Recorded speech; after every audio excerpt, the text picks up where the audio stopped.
Almost 1 year ago, I uploaded a series of videos going over my roster at 3,000 hours, so viewers and I alike could use it as reference for what an account could look like with that much time poured in. I am here a year later to do that exact thing with an additional 4,000 hours added on. I am now at just over 7,000 hours played, and a lot of things have changed.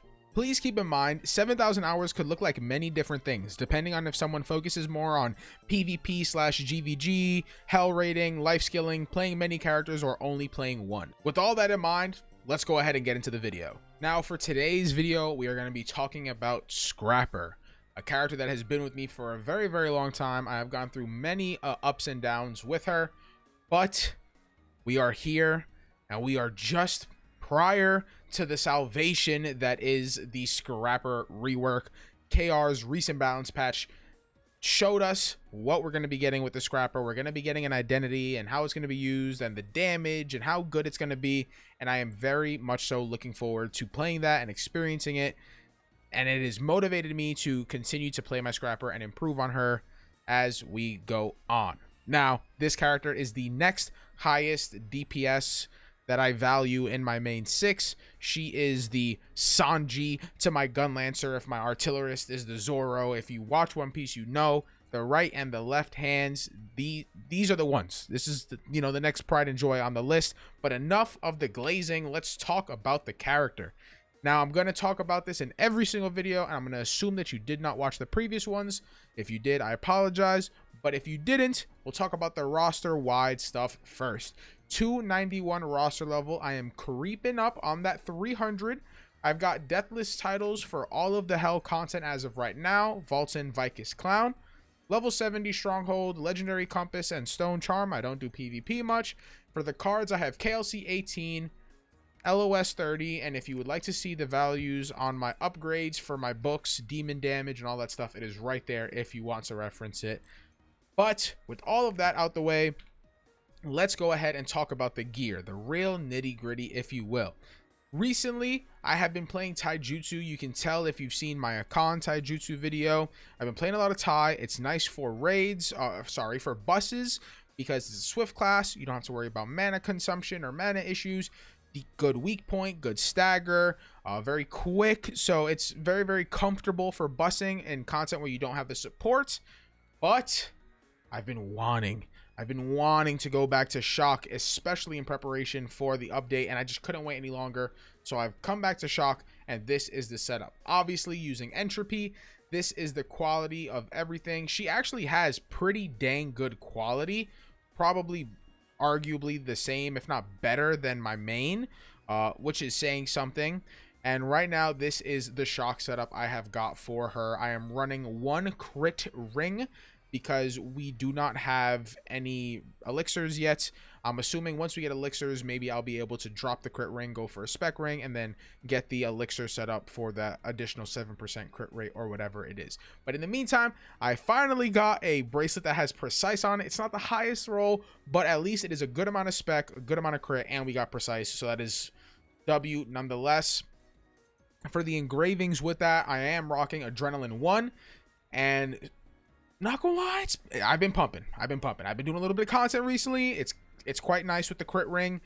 By myself, I believe I'm at roughly 69% crit with the crit ring. So about 70% crit by myself with the crit ring. If I drop the crit ring, I'd be at just over 60.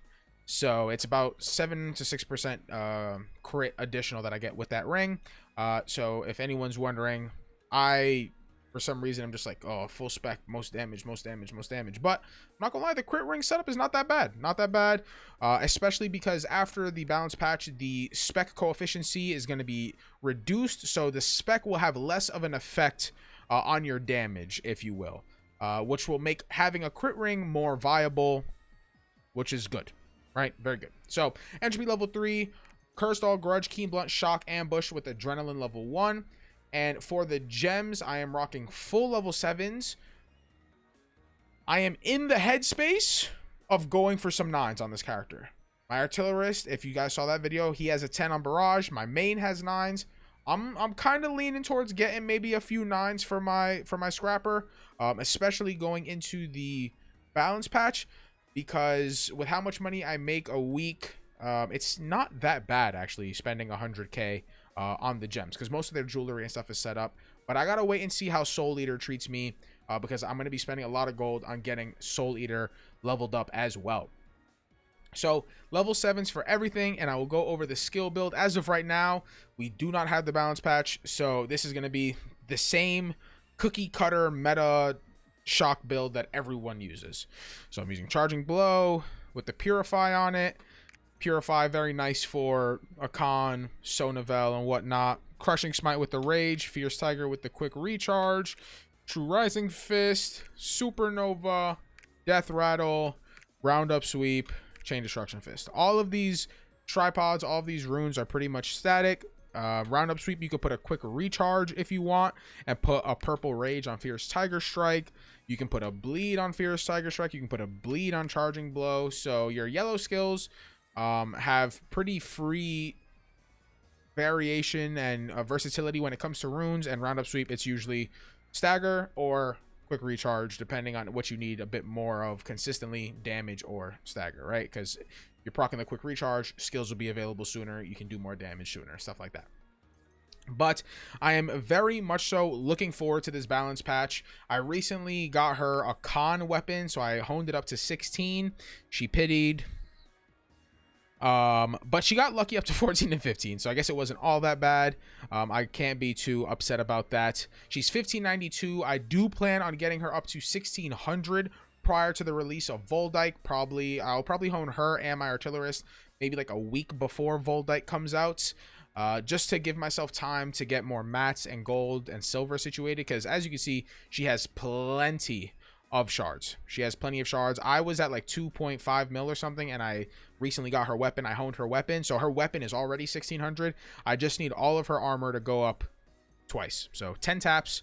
I have plenty of shards for it. I'll need a bit more leaps, a bit more silver, especially since I just pitied my weapon. But I'm looking forward to playing it in Voldyke. I'm looking forward to playing it after the rework, because she is feeling much better. I'm so excited to, like, I cannot exaggerate enough how excited I am to try her out after the balance patch, because I have wanted her to be good for so long. She is such a long running character in my roster, and she deserves to be great. I hope you scrappers out there are also doing great. That is pretty much it. I don't have a stagger build or a bust build or anything like that for her. I just have my shock build, and that is that. I don't have my taijutsu build set up anymore. I just played 50-50. And I felt like I did ZDPS, so I'm not even going to share that. It's a pretty mid build anyways. So anyways, I hope you guys have a good rest of your day. Make sure to check me out on Twitch. I am live every Wednesday. If you have any further questions, you can hit me on Twitch or hit me in the comment section below this video as well. Anyways, it's been your boy. I hope you guys have a good one, and I'll see you guys later.